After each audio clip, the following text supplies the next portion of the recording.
विगतमा दस्तावेजहरुमा धेरैजसो के गर्ने उल्लेख हुन्थ्यो, अहिलेको दस्तावेजले कसरी गर्ने, कसले जिम्मा लिने, कुन प्रणालीबाट डेलिभरी हुने समेत इङ्गित गरिएको छ।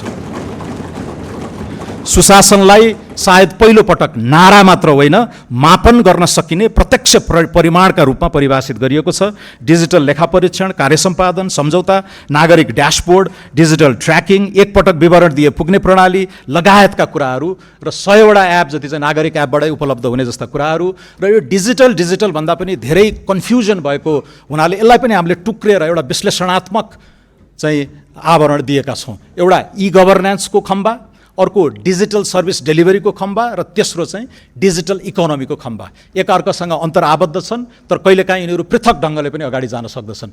त्यो डिजिटल गभर्नेन्सको क्ल्यारिटीका साथ हामी प्रस्तुत भएका छौँ र कहिले कसले गरेर के नतिजा आउँछ भन्ने सम्मको पनि नीति कार्यक्रममा आएको छ, जुन वाचापत्रमा नै कमिट गरिएको कुरालाई हामीले चाहिँ उठाएका छौँ र यसलाई विश्वसनीय बनाउनको लागि जेठ 15 मा यी लक्ष्यका अगेन्स्टमा हामी रकमै तोक्नेछौँ, त्यसरी अगाडि जानेछौँ।